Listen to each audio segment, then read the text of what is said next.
I think I miss maybe the most that there were more freedom doing like freestyle raves, parties, clubs. And these days it's like really complicated with paperwork and laws, and I don't know, it changed a lot. And these days, to promote a party, mostly was with paper flyers.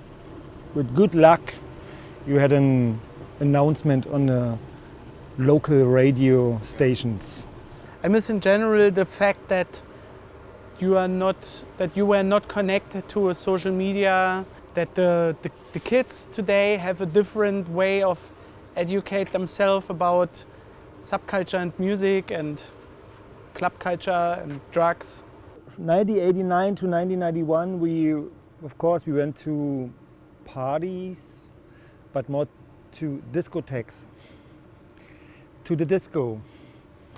It was in the suburbs, and it was like they start playing, let's call it techno, but not the proper one. So, and then they played in the next round. They played something totally different, like metal, typical disco. And so music for everyone, apart in the night. And at two at night was finished. And then, but not outside. Outside they started fighting. It was so violent and strange. So and then we started discovering the Berlin nightlife. Then went to Tresor Club. That was a game changer, actually. So entering the door, everything was cool. And then we went downstairs to the basement, and you know the smelling and the intimity. Yeah.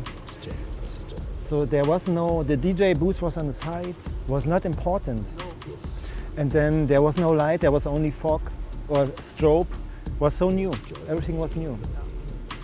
And of course we tried to copy that feeling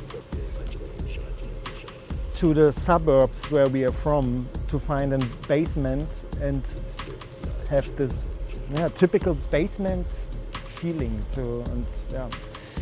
and we started Very small. Started working on it. They found an abandoned factory. Yeah, abandoned factory. And they cleaned it out. It was full of trash. We didn't expect it so much people, but I don't know how many people came, maybe 100. But 100 for a really small basement. And got bigger and bigger. Yeah. And at that time, techno was still something new. Was not something already big. So it was early 90s, it was still something which was not mainstream at all. In the suburbs, we had a lot of great locations. There was some industry which kind of like lost its purpose, and it was all empty. We just occupied them. I mean, they did. I was too small back then. But I realized, as I told you very quick, I don't want to be on the dance floor. I want to be in a DJ booth. That's how it started. 100%. I mean, the early parties changed everything. I like running away secretly from home to go to one of these parties in an old factory, and I heard the DJ playing some acid. That was for me a life-changing moment. I never wanted to do or hear anything else than this. I saw this turntable, and I was like one of these typical kids observing the fingers, trying to sneak something to see what's written on the label of the record, but there was a DJ who was playing only white labels. I saw the turntable with this acid music and the little needle from the turntable and the super loud sound and like all these people dancing for hours already. And I was really deeply impressed by this moment. I decided maybe this moment that I never want to do something else in my life. So that was a key moment. I think I had a bunch of key moments in my life, but that was definitely one of them. I mean, we are both the nerds. All the others, they had cars, and we bought 808 and 909, you know? We really wanted to make it happen. But nobody told us how to make acid. It's a drum machine called 808, no? We spell it in German. And then, okay, there's a store in Nuremberg, in Bavaria. They sell used drum machines at this time. Yeah, basically you spend all your money on gear. Yeah. Like, drum machine was a bunch of thousands. At this time, Mark. I spent all my money on gear. And then he was sitting in his garage with all this gear alone.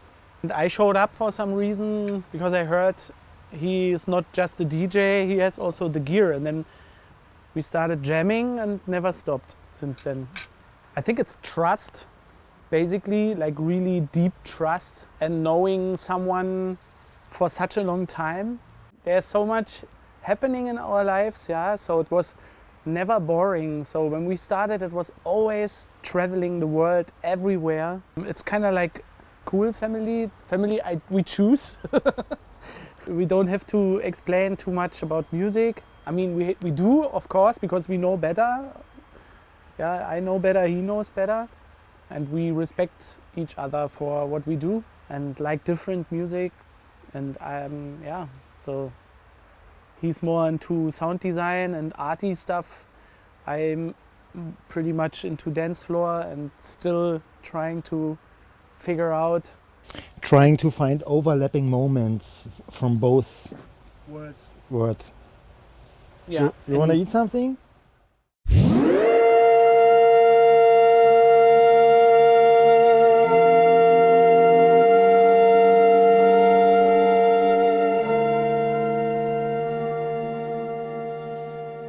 This place here is in an industrial building and has a totally different vibe. As you can see, it's a big room, and we learned over the years, after the many studios we built, that the room itself is the half of the process. It's kind of like a portal for inspiration, hopefully.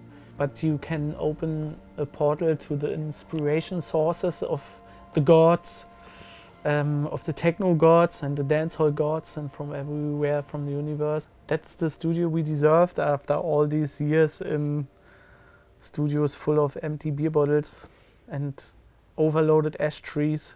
But it's true, the DJ Kicks was always on the bucket list, and we know this format a very long time. I think since Carl Craig, was it the first one? I think it was the first one, the orange one, yeah.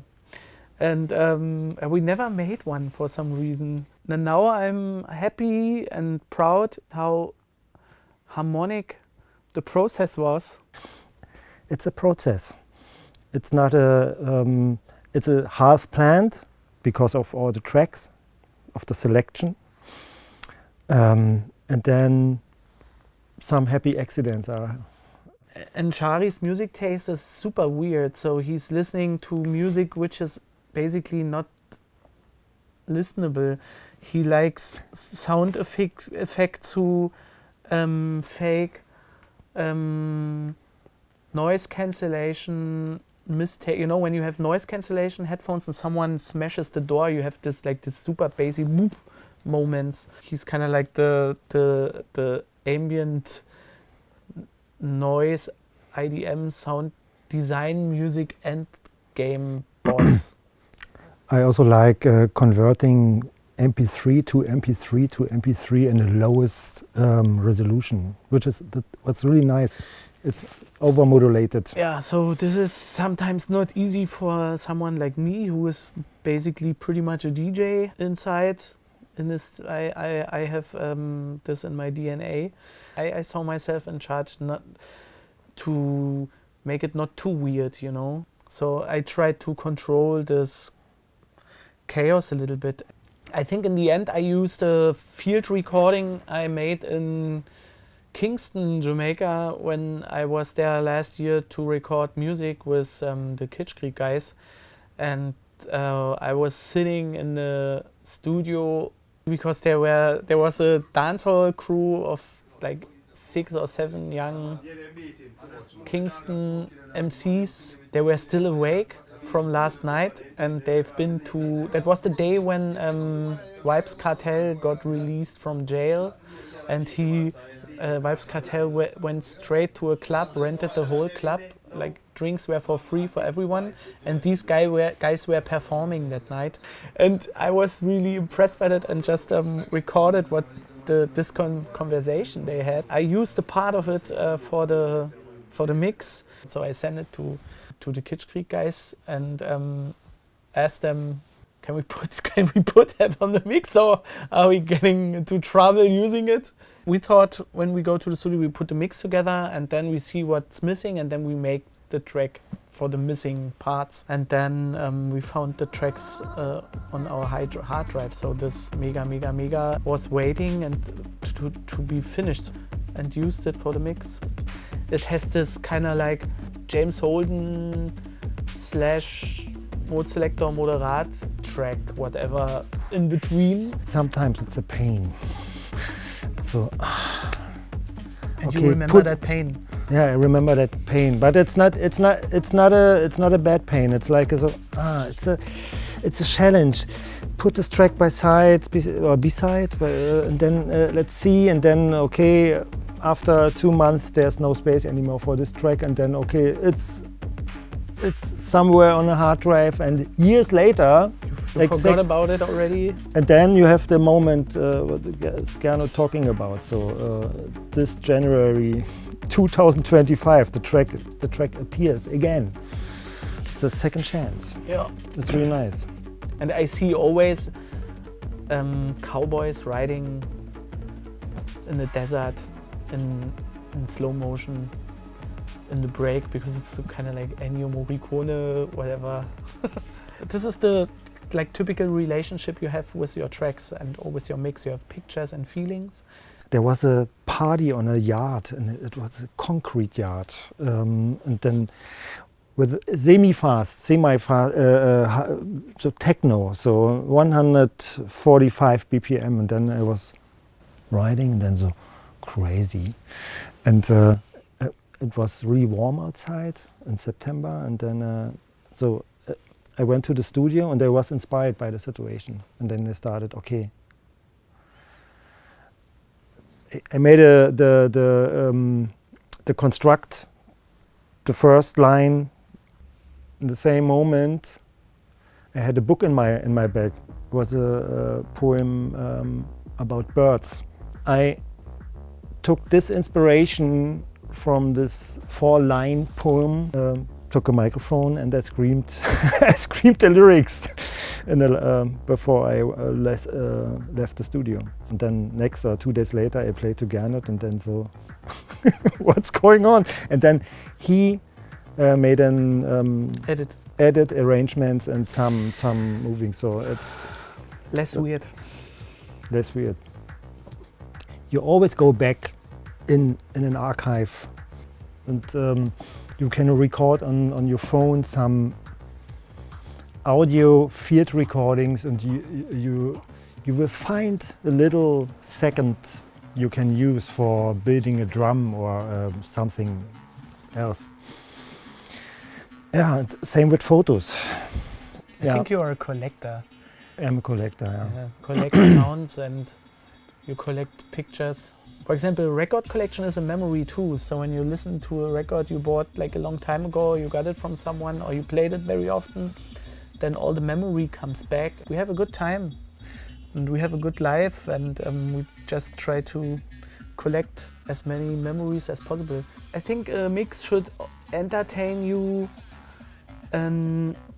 while cleaning up, driving a car, having a good time at home. Some maybe play it loud when you have friends there, but it has to find the balance in between. When you make a mix which needs a lot of your attention, then it's also not good. So we try to balance that out and make it kind of like for our world easy listening. And to find maybe a genre, we both have dogs, and when you go out with the dog in the forest or somewhere else, we call it Gassi. Gassi, Gassi. Yeah, it's Gassi. It's Gassi music. Yeah. Music to walk your dog.